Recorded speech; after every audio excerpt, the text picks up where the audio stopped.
கர்த்தருடைய பிள்ளைகளே, ஆண்டவராகிய இயேசு கிறிஸ்துவின் நாமத்தில் உங்கள் அனைவருக்கும் வாழ்த்துதலை நாம் தெரிவித்துக் கொள்கிறோம். சீயோன் மடலை நீங்கள் எடுத்து பார்த்து கொள்ளுங்கள். இந்த மாதத்துக்கான எல்லா திட்டங்களும் அதில் இருக்கிறது.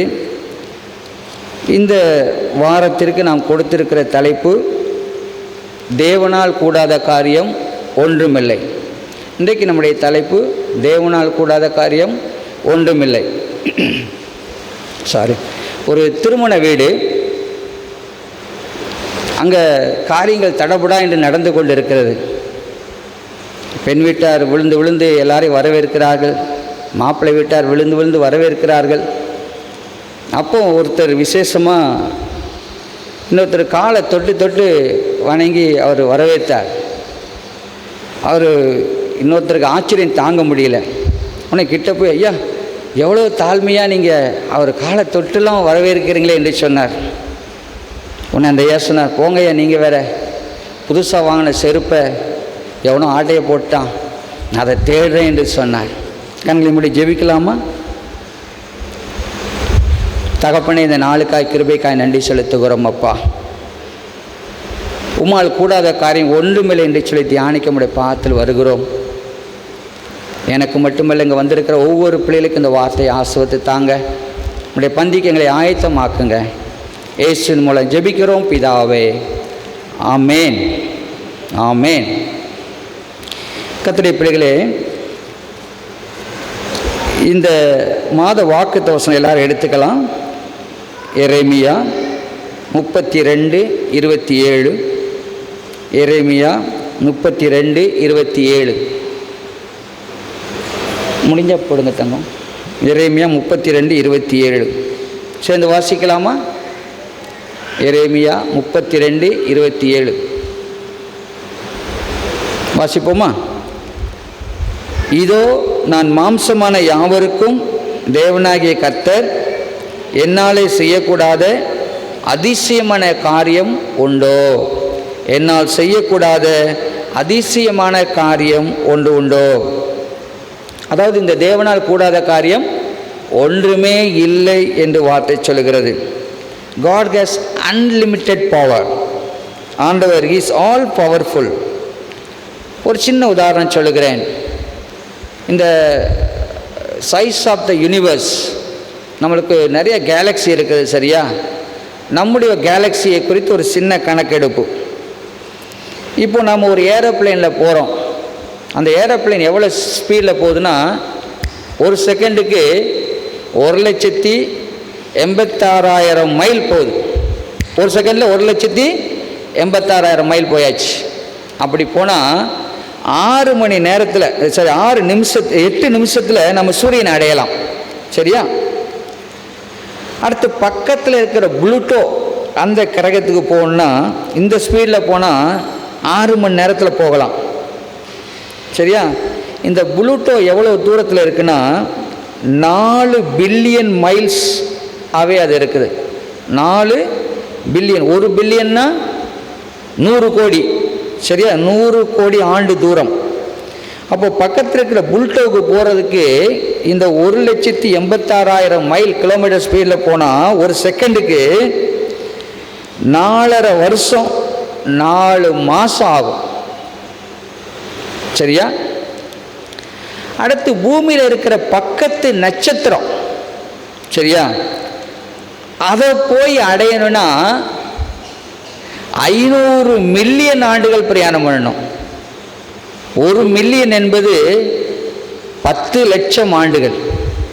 1 மில்லியன் என்பது 10 லட்சம் ஆண்டுகள். பக்கத்தில் இருக்கிற நட்சத்திரத்துக்கு போகிறதுக்கு 500 மில்லியன் ஆண்டுகள் நமக்கு பிரயாணப்படணும், சரியா? இப்போ 1,86,000 கிலோமீட்டர் பெர் செகண்டில் நம்ம போனால் அங்கே போகிறதுக்கு, பக்கத்தில் இருக்க நட்சத்திரத்துக்கு போகிறதுக்கு 500 மில்லியன் ஆண்டுகள் ஆகும். இன்றைக்கி நீங்கள் நானும் பார்க்குற அந்த நட்சத்திரனுடைய வெளிச்சம் பகல்லையும் வந்துக்கிட்டு தான் இருக்குது, சரியா?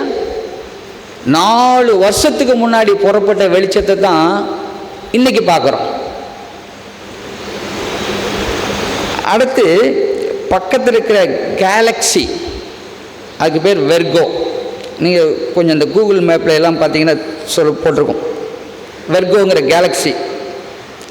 அது 15 மில்லியன் லைட் இயர்ஸுக்கு அவையாக இருக்குது. நீங்கள் 15 மில்லியன் லைட் இயர்ஸ் இருந்தால் தான் அங்கே போக முடியும், அந்த வெர்கோங்கிற கேலக்சிக்கு. சரியா? இப்போ அதெல்லாம் விடுவோம். 1,86,000 மைல்ஸ் ஒரு செகண்டுக்கு போக முடியல. நம்ம ஒரு 70 கிலோமீட்டர் ஸ்பீடில் போகிறோம், ஒரு காரு பைக்கு ஸ்பீடில் போகிறோம்னு வச்சுக்கோங்களேன். இந்த வெர்கோங்கிற கேலக்சிக்கு போகிறதுக்கு 40 மில்லியன் இயர்ஸ் ஆகுது. 1 மில்லியன் இயர் என்பது 12 மில்லியன் 1 லைட் இயர். சரியா? 12 மில்லியன் 1 லைட் இயர். அப்போது இந்த வெர்கோ கேலக்சிக்கு போகிறதுக்கு நமக்கு 40 மில்லியன் இயர் தேவை.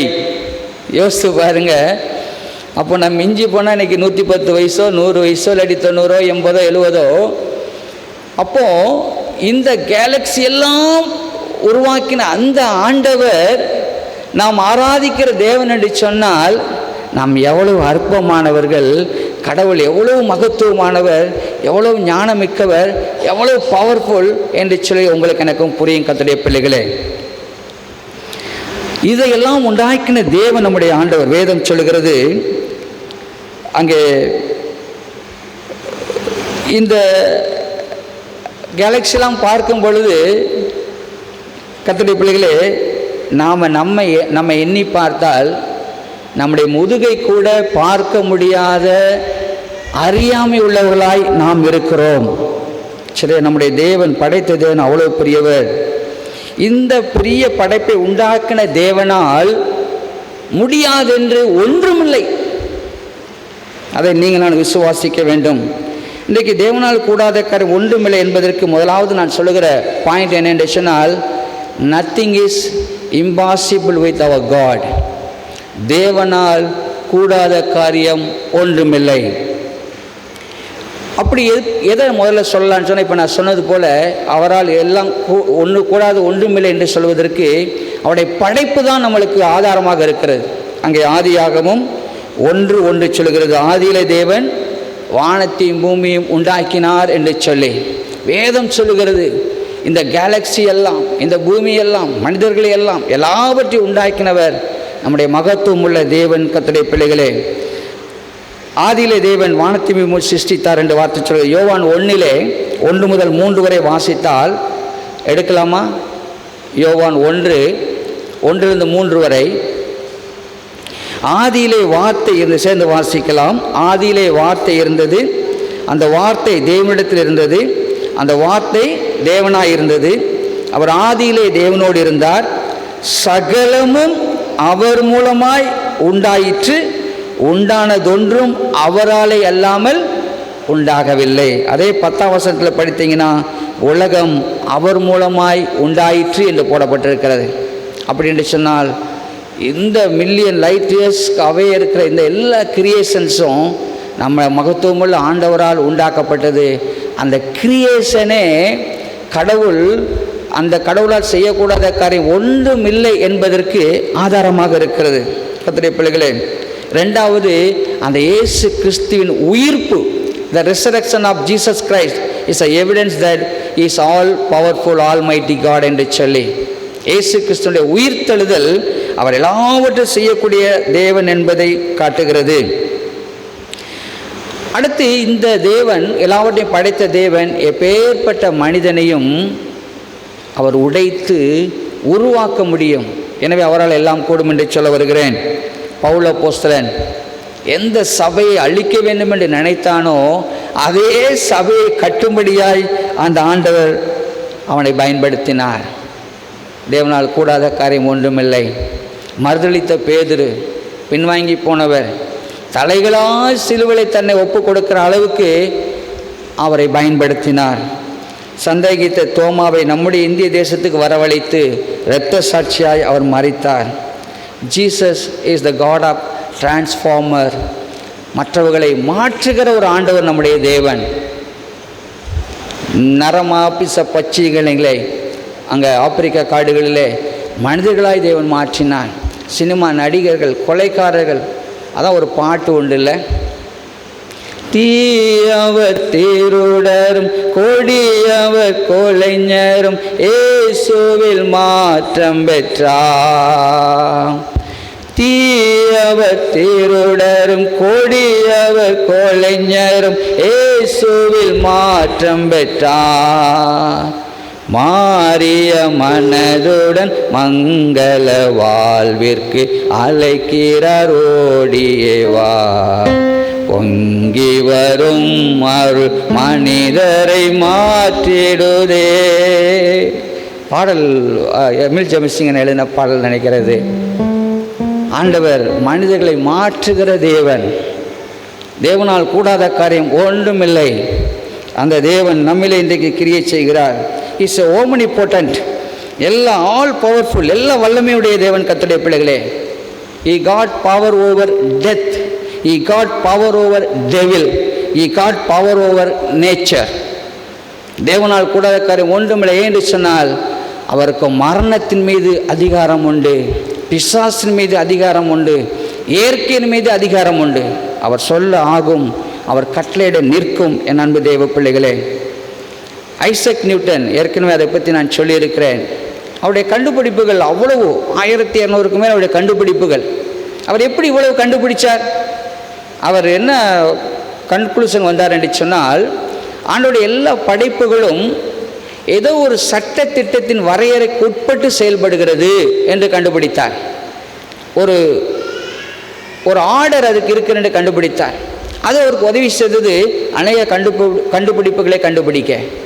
ஆனால் நம்முடைய தேவன் என்ன சொன்னால், அந்த சட்டத்திட்டங்களுக்கு மேலாக செயல்படுகிறவர். எனவே தானே தேவனால் கூடாத காரியம் ஒன்றுமில்லை என்று நான் சொல்கிறேன். பார்த்தீங்கன்னா, கன்னி மரியாள் அவள் குழந்தை பெறும்படியாய் செய்தார். 100 வயது ஆபிரகாம், 90 வயது சாராள். உதரப்போக்கெல்லாம் நின்று போச்சு. ஆனால் தேவன் ஈசாக்கை கொடுக்க முடிந்தது. கர்த்தருடைய பிள்ளைகளே, செங்கடலை பிளந்தார், யோர்தானை அவர் பிளந்தார். எசேக்கியேல் 37 வீட்டில் வாசிங்க, உலர்ந்த எலும்புகள், அதற்கு வாய்ப்பே இல்லை. அது உயிர் பெற்று ஒரு திரள் கூட்டமாக எழும்பி நிற்க தேவனுடைய வார்த்தை வசனத்தை சொன்ன பொழுது அந்த எலும்புகள் ஒன்று கூடிட்டு தேவனுடைய சுவாசம் அந்த உலர்ந்த எலும்புகளை உயிர்ப்படைய செய்தது. கர்த்தருடைய பிள்ளைகளே, எனவே தேவனால் கூடாத காரியம் ஒன்றுமில்லை. இன்றைக்கு வந்திருக்கிற அன்பு தேவ பிள்ளைகளே, என்னையும் சேர்த்து நான் சொல்லுகிறேன், நம்முடைய விசுவாசத்தை இன்றைக்கு பெருக்கிக் கொள்வோம். நாம் ஆராதிக்கிற தேவன் அவ்வளவு மகத்துவமானவர், பயங்கரமானவர். அவரிடத்தில் மகிமையான வல்லமை உண்டு. எனவே இன்றைக்கு நாம் விசுவாசிப்போம். என் வியாதியோ, என் கடன் தொல்லைகளோ, என் உலக சூழல்களோ என்னை வீழ்த்தவே முடியாது என்று சொன்னால், நான் ஆராதிக்கிற தேவனால் எல்லாம் கூடும்.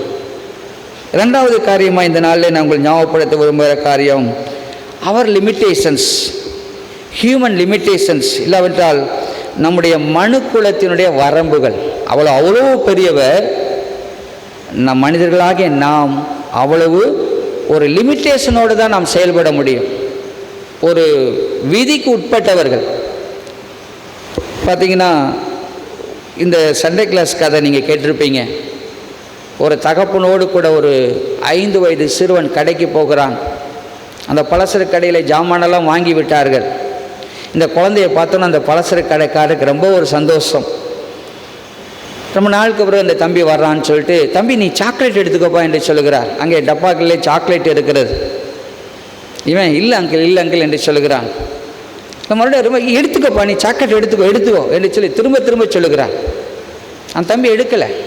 கடைசியாக அந்த கடைக்காரர் வந்தார், அந்த டப்பாவை திறந்தார், சாக்லேட்டை அள்ளி அவன் கையில் போட்டார். கை பிடிக்கல, உன்னை சட்டை துணியில் சேர்த்து அவ்வளோத்தையும் வாங்கிக்கிட்டான். வீட்டுக்கு வர்றாங்க. அப்பா கேட்குறார், ஏன்ப்பா அவள் தான் சாக்லேட் எடுத்துக்க சொன்னாரே, நீ திறந்து எடுத்துருக்கலாமேன்னு கேட்குறார். அப்போ அந்த பையன் சொன்னாப்பா, என் கை சின்னது, நான் எடுத்தால் ஒரு 10 சாக்லேட் தான் எடுப்பேன்.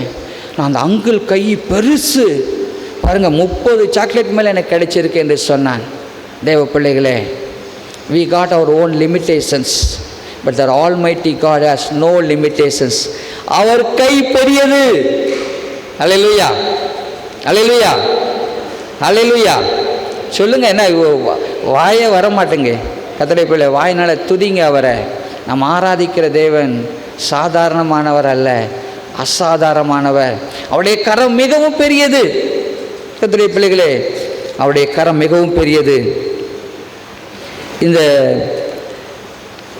தாவீது பார்த்தீங்கன்னா கோலியாத்தோட கம்பேர் பண்ணும்போது நிச்சயமாய் தாவீது தோற்று போவான். ஏன்னு சொன்னால் கோலியாத் அவ்வளோ ராட்சசன். அவனுடைய ஆயுதங்கள், அவனுடைய ட்ரைனிங், அவனுடைய டெக்னிக், அவனை சுற்றிலும் பெரிய சேனை, தைரியமான சேனை, பெலிஸ்தர். ஆனால் அவர்கள் தோற்று போனார்கள். ஏன்னு சொன்னால் தாவீது அவனை மோதவிட்ட தாவீது தோற்றிருப்பான். He got his own limitations. தாவீதின் இடத்துல அவனால் இயலாமை இருந்தது.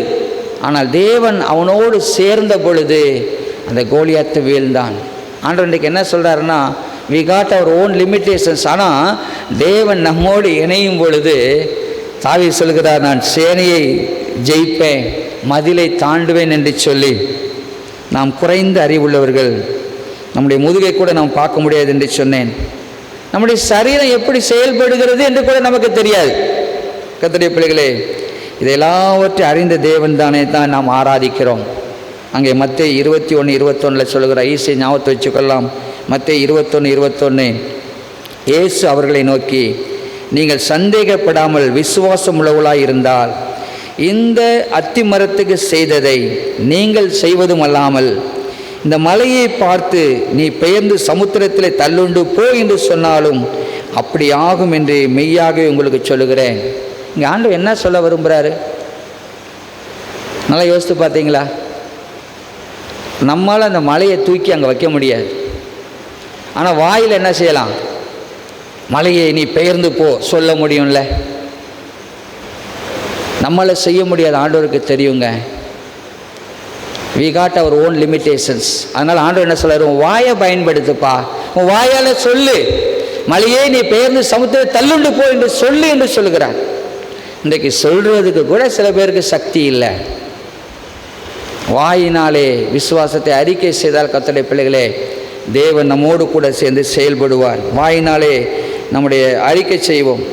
பேசுவது எல்லாம் எளிதான காரியம் தான் அல்லவா? அதனால் உங்களுடைய மலையை பற்றி பேசாதீங்க. நிறைய பேர் ஐயா என் கஷ்டம் தெரியுமா, என் துன்பம் தெரியுமா, துயரம் தெரியுமா, பேசிகிட்டே இருக்க வரைக்கும் நீங்கள் கீழேயே போய்கிட்டு இருப்பீங்க. நீங்கள் மலையின் இடத்துல பேசும்படியாய் சொல்லுகிறார். Not about your Himalayas but speak to mountains. நீங்கள் மலையை பார்த்து பேசுங்க. என் கவலை, என்னுடைய தலைவலியே போ, இல்லாவிட்டால் என்னை அடிக்கடி கவலைப்பட வைக்கிற ஆவியே போ, துஷ்டத்தனத்தை விதைக்கிற எண்ணமே போ. இவ்விதமாய் உங்களை எப்படிப்பட்ட மலை உங்களை தாக்குகிறதோ அதை பார்த்து பேசுங்க. என்னை விட்டு புறப்பட்டு போ, நான் கர்த்தருடைய பிள்ளை என்று சொல்லி வாயினால அறிக்கை செய்யுங்கள். அதனால தான் ஆண்டவர் சொன்னார், என்னென்று உங்களால் ஒன்றுமே செய்யக்கூடாது என்று சொல்லி. ஒரு மரத்தில் ஒருவேளை 20 ஆண்டுகள் 30 ஆண்டுகள் 40 ஆண்டுகள் ஒரு கிளை இருக்கலாம். ஆனால் அந்த கிளை, ஏங்க நான் இவ்வளோ அனுபவம் ஆயிடுச்சுங்க, என்னை தனியாக வெட்டி போட்டுருங்கங்க, நான் பழங்கள்லாம் பழுப்பேன், நான் காயெல்லாம் காய்ப்பேன் அந்த மரம் சொன்னிச்சுன்னா நீங்கள் என்ன சொல்லுவீங்க? அட மதீனமான மரமே, நீ எத்தனை வருஷம் கிளையாக வேணாலும் இரு, அந்த மரத்தோடு நீ ஒன்று இல்லைன்னா நீ காய்ந்து போவாய். இன்றைக்கு நிறைய தெய்வ பிள்ளைகள் அப்படித்தான். நான் இத்தனை வருஷம் ஊழியம் பண்ணிட்டேன், இத்தனை வருஷம் விசுவாசியாக இருக்கிறேன், நான் நடந்துருவேன், நான் ஜெயிச்சிருவேன் என்று சொல்லுகிறோம், நினைக்கிறோம். ஆனால் கர்த்தருடைய வார்த்தை சொல்லுகிறது, என்னை அல்லாமல் உங்களால் ஒன்றும் செய்யக்கூடாது.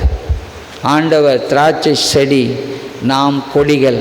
அந்த கொடியில் நிலைத்திருக்கும் பொழுதுதான் கர்த்தருடைய பிள்ளைகள் நாம் கனி கொடுக்க முடியும். we have our own limitations, remember that, we need our God. கர்த்தருடைய பிள்ளைகளே, அங்கே யோசித்து பாருங்கள், நம்மளுக்கு ஒரு 10 தடவை டைரி ஆச்சுன்னு வச்சுக்கோங்களேன், நம்மளால் எழும்ப முடியாது. ஒரு தலை ஒரு சின்ன ஒரு சுற்றி வச்சுக்கோங்க, அவ்வளோதான். ஆனால் நம்ம ரொம்ப வீண் பேச்சாய் நம்மை குறித்து நிறைய காரியங்களை எண்ணிக்கொண்டிருக்கிறோம். ஆனால் நாம் கர்த்தருடைய பார்வையிலே மிகவும் சிறியவர்களுமே நாம் நினைவு கூறுவோம். கர்த்தருடைய பிள்ளைகளே, தேவனுடைய அன்பு வார்த்தை இன்னைக்கு என்ன என்று சொன்னால், அந்த அற்பமான தாவீது கர்த்தரை தனக்கு பார்ட்னராய் ஆக்கி கொண்டது போல இன்றைக்கு இந்த மகத்துவமான தெய்வத்தை பார்ட்னராய் ஆக்கி கொள்ளுங்கள். முதலாவது பார்த்தோம், தேவனால் கூடாத காரியம் ஒன்றுமில்லை. ரெண்டாவது நாம் பார்த்தோம், we have our own limits, நாம் சில வரையறைக்குட்பட்டவர்கள். மூன்றாவது காரியம், ஹியூமன் இம்பாசிபிலிட்டிஸ், மனிதனால் கூடாத காரியம் நிறைய இருக்கிறது. we have our impossibilities. எனவே இந்த மகத்துவமான தேவன் நமக்கு தேவை. What are the impossibilities? நம்மளால் சாத்தியமற்ற காரியம் என்ன? ஒரு முறை ஒரு சயின்டிஸ்ட் ஆண்டவர்கிட்ட போய், கடவுளே நீங்கள் நானும் ஒன்று என்று சொன்னார். உடனே கடவுள் கேட்டார், எப்படிப்பா நீ நானும் ஒன்றாக முடியும் என்று சொல்லி. நீங்கள் உருவாக்குகிறீர்கள், நாங்களும் உருவாக்குகிறோம். பாருங்கள், rocket, aeroplane, helicopter, car, cycle, bus, computer உருவாக்குகிறோம் என்று சொன்னார். அப்படியா என்று ஆண்டவர் கேட்டுக்கொண்டார். இப்பொழுது நம்ம ஒரு உருவாக்குகிற போட்டி வைக்கலாமே என்று சொல்லி அந்த சயின்டிஸ்ட் சொன்னார். உடனே ஆண்டவர், எஸ் செய்யலாமே, நம்ம உருவாக்கலாம். ஓகே, இப்பொழுது மனிதர்களை உருவாக்குகிற போட்டி என்று சொல்லி தீர்மானித்தார்கள். அங்கே ஆண்டவர் மனிதனை உருவாக்க போனார். இந்த சயின்டிஸ்ட்டும் மனிதனை உருவாக்குவதற்காக அந்த மண்ணின் இடத்துல போனான், மண்ணை எடுக்க போனான். ஆண்டவர் சொன்னார், no no no no, you go for your own sand என்று சொன்னார். நீ மண்ணை உருவாக்கி அதில் செய் என்று சொன்னார். கர்த்தருடைய பிள்ளைகள், இன்றைக்கு மனிதன் நினைக்கிறேன்னா, நான் ராக்கெட்டு, ரோபோட்டு எல்லாம் கண்டுபிடிச்சிட்டேன், நான் பெரிய ஆள் என்று சொல்லி. இல்லை இல்லை இல்லை, தேவன் ஏதோ ஒன்றை உருவாக்கி இருக்கிறார், அதிலிருந்து நாம் உருவாக்குகிறோம். the source is from God alone.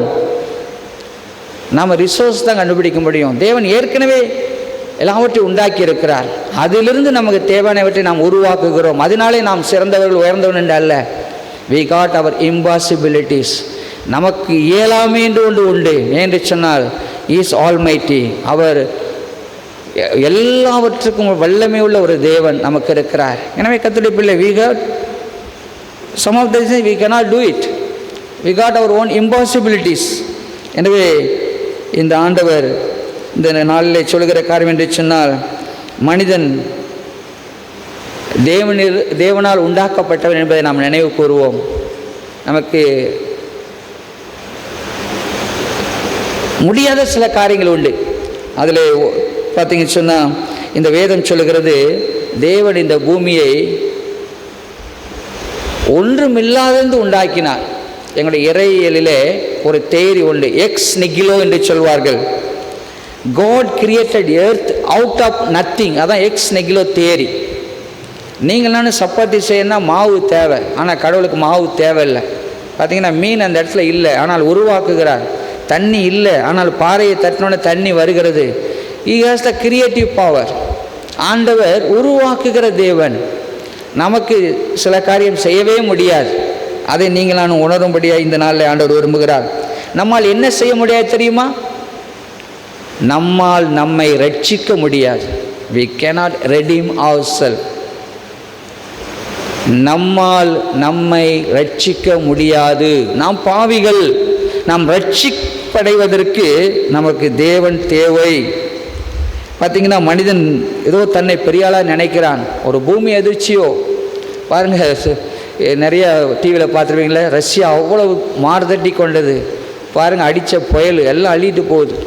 Japan அந்த பூமி அதிர்ச்சி, சுனாமி, இல்லாவிட்டால் ஒரு வியாதி, இந்த கொரோனா எத்தனை பேர் மாண்டு போனார்கள். தேவன் எப்பொழுதும் உயர்ந்தவராக இருக்கிறார், மனிதன் எப்பொழுதும் தாழ்ந்தவனாக இருக்கிறான். ஆனால் அந்த தேவன் நம்மை பார்ட்னராய் ஆக்கிக்கொள்ள விரும்புகிறார். அவரோடு சேரும் பொழுது எல்லாவற்றையும் செய்ய முடியும். அவர் இல்லாமல் ஒன்றும் செய்ய முடியாது. there are some impossibilities. நாம் செய்ய முடியாத சில காரியம் உண்டு. அது என்னென்னு சொன்னால், நம்முடைய ரட்சிப்பு, பாவ மன்னிப்பு, விடுதலை, பரலோக வாழ்க்கை என்று சொல்லும் பொழுது அது ஆண்டவராகிய இயேசு கிறிஸ்துவினால் மட்டுமே நமக்கு தர முடியும். அதை விசுவாசிப்போம் கர்த்தருடைய பிள்ளைகளே. இஸ்ரவேலருடைய விடுதலை அன்றைக்கு எகிப்திலே தேவனால் மட்டுமே முடியும். வனாந்திரத்தில் அவங்க பார்த்திங்கன்னா 40 வருஷம் விதைக்கலை, அறுக்கலை. எப்படிங்க சாப்பிட முடியும்? நம்மளுக்கு 1 மாதம் சம்பளம் வரலன்னா அங்கே எல்லாம் கஷ்டம் ஆயிடுது. ஒரு 3 மாதம் சம்பளம் வரலன்னா, அந்தமானில் ஒரு 3 மாதம் சம்பளம் வரல எங்களுக்கு. ஆனால் ஆண்டவர் அறியாத பிள்ளை, ஐயா எவ்வளோக்கு வேணாலும் ஜாமான் வாங்கிக்கங்க என்று சொன்னாங்க எங்களை அங்கே உள்ள கடைக்காரர்கள். யோசித்து பார்க்கலாம் கர்த்தருடைய பிள்ளைகளே. அந்த வனாந்திரத்தில் 40 ஆண்டுகள் அந்த ஜனங்கள் போஷிக்கப்பட்டார்கள். தினமும் மண்ணா அவன் வீட்டு வாசல்லே கிடச்சிச்சு. அது சாத்ராக் மேசாக் ஆபேத்நேகோ. மனிதனால் ஒன்றும் செய்ய முடியாது, அவனை காப்பாற்றவே முடியாது. ஆனால் தேவன் அங்கே உள்ளே அந்த தீக்குள்ளதாக மனித குமாரனாய் சன் ஆஃப் காடாக உள்ளே வந்தார் என்று வார்த்தை சொல்கிறது. சிங்கத்தின் வாயை யாரால் கட்ட முடியும்? ஆண்டவராக இயேசு கிறிஸ்துவை தவிர. யோபுடைய வாழ்க்கை எரிந்து சாம்பலாய் போயிற்று. அதை மீண்டும் யாரால் உருவாக்க முடியும்? யோபுவால் அது முடியாது, ஆனால் தேவனால் அது முடியும். கர்த்தருடைய பிள்ளைகளே, 4 நாள் கழித்து செத்து நாற்றம் எடுத்த லாசருவை யாரால் உயிரோடு எழுப்ப முடியும்? ஆண்டவராக இயேசு கிறிஸ்துவால் மட்டுமே. கர்த்தருடைய பிள்ளைகளே, ஏசாயா 59:1 சொல்கிறது. ஏசாயா 59:1, இதோ ரட்சிக்கக்கூடாதபடிக்கு கர்த்தருடைய கை குறுகி போகவும் இல்லை, கேட்கக்கூடாதபடிக்கு அவருடைய செவி மந்தமாகவும் இல்லை. இன்னொரு வசனம் சேர்ந்து வாசிக்கலாமா? ஏசாயா 55:8-9 சேர்ந்து வாசிப்போம். ஏசாயா 55:8-9 எல்லோரும் எடுத்துக்குவோம், எடுக்கலாம். ஏசாயா 55:8-9 வாசிப்போமா? என் நினைவுகள் உங்கள் நினைவுகள் அல்ல, உங்கள் வழிகள் என் வழிகளும் அல்லவென்று கர்த்தர் சொல்கிறார். பூமியை பார்க்கிலும் வானங்கள் எப்படி உயர்ந்திருக்கிறதோ அப்படியே உங்கள் வழிகளை பார்க்கிலும் என் வழிகளும், உங்கள் நினைவுகளை பார்க்கிலும் என் நினைவுகளும் உயர்ந்திருக்கிறது. அதாவது இங்கே நம்முடைய ஹியூமன் இம்பாசிபிலிட்டி சான்றோர் சொல்கிறார். கர்த்தருடைய பிள்ளைகளே, நம்மை நாமே ரட்சித்து கொள்ள முடியாது. நம்முடைய இயலாமை தேவன் அறிந்திருக்கிறார். கர்த்தருடைய பிள்ளைகளே, அவர் சொல்கிறார் மிகவும் உயர்ந்தவராக இருக்கிறார். அவருடைய எண்ணங்கள், அவருடைய சிந்தனைகள், அவருடைய திட்டங்கள் உயர்ந்தவர்களாக இருக்கின்றன. கர்த்தருடைய பிள்ளைகளே, நமக்கு மீட்பர் தேவை. அந்த எகிப்தில் பார்த்தீங்கன்னு சொன்னால், அந்த சங்கார தூதன் அந்த தலைப்பிள்ளை சங்காரத்தின் போது ஒவ்வொரு வீட்டிலும் அங்கே பஸ்கா கொண்டாடுகிறார்கள். அந்த ஒன்றும் அறியாத பாவம் அறியாத அந்த ஆட்டுக்குட்டி வெட்டப்பட்டு அந்த இரத்தம் எடுக்கப்பட்டு வீட்டின் நிலக்கால்களை பூசப்பட்டுச்சு. அந்த வீட்டுக்குள்ளே இருக்கிறவன் நல்லவனா, அயோக்கியனா, அசுத்தம் பிடித்தவனா, இல்லை துன்மார்க்கனா, அது காரியம் இல்லை. அன்றைக்கு என்னென்னா, அந்த இரத்தம் பூசப்பட்ட வீட்டுக்குள்ளே நீங்கள் இருக்கணும், அவ்வளோதான் மேட்டர். இன்றைக்கி அதே தான் இன்றைக்கி ஆண்டவர் நம்மை பார்த்து சொல்லுகிறார், நீங்கள் எப்படிப்பட்டவங்க அதெல்லாம் அவருக்கு கணக்கே கிடையாது. இரத்தத்தினால கழுவப்பட்டிருக்கிறீங்களா? யோவான் சாணன் சொல்லுகிறார், அந்த பஸ்கா ஆடு ஆண்டவராகி இயேசு கிறிஸ்து தான் என்று சொல்லி, அந்த பஸ்கா ஆடு ஆண்டவராகி இயேசு கிறிஸ்து அந்த வீட்டுக்குள்ளே எகிப்தில் இருக்கும்போது அவர்கள் எப்படிப்பட்டவர் அது கணக்கு அல்ல, அந்த இரத்தம் பூசப்பட்டிருக்க வேண்டும். அதே தான் இன்றைக்கும் தேவன் சொல்லுகிறார், நான் எப்பேற்பட்ட பாவியாய் இருப்பினும் இயேசுவின் இரத்தம் என்னை கழுவி இருக்கிறதா? இயேசுவின் இரத்தத்தினால் நான் கழுவப்பட்டு இருக்கிறேனா? இயேசுவின் இரத்தத்தை நான் விசுவாசிக்கிறேனா? எனக்கு ரட்சிப்பு தேவை என்று உணர்கிறேனா? அதைத்தான் ஆண்டவர் பார்க்கிறார். உலகம் பார்க்கிறபடி அவர் பார்க்கிறதே இல்லை. கர்த்தருடைய பிள்ளைகளே, நாம் எப்பேற்பட்ட பாவம் செய்தேன் என்பது மேட்டர் அல்ல. கர்த்தருடைய பிள்ளைகளே, நான் இயேசுவின் இரத்தத்தினாலே நான் கழுவப்பட்டிருக்கிறேனா? இன்றைக்கு நீங்கள் நானும் யாரை வேணாலும் இருக்கலாம், நம் மீது இரத்தம் பூசப்பட்டு இருக்கிறதா? செத்து 4 நாள் ஆயிற்று. அதே போல் நம்பிக்கையற்று நாம் இன்றைக்கு வந்திருக்கிறோமா? ஒருவேளை எலும்பெல்லாம் அன்றைக்கு எசேக்கியேலுடைய தரிசனத்தை உலர்ந்து போனது போல் வாழ்க்கையில் உலர்ந்து போய் காணப்படுகிறீர்களா?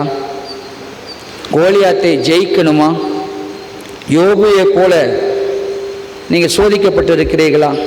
சாத்ராக் மேஷக்கை போல அக்கினியில் இருப்பதை போல் உணர்கிறீர்களா?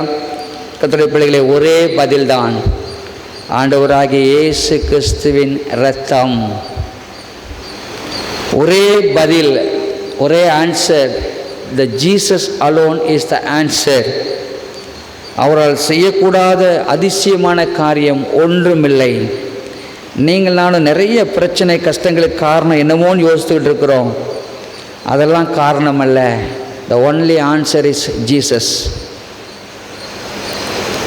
ஆரம்பத்தில் பிரேசன் வசிப்பு நான் சொன்னேன் அல்லவா, முழு இதயத்தோடும் முழு பலத்தோடும் முழு மனதோடும் அன்பு கூற வேண்டும் என்று சொல்லி ஒரு 10% ரிசர்வ் பண்ணி வைக்கிறோம்.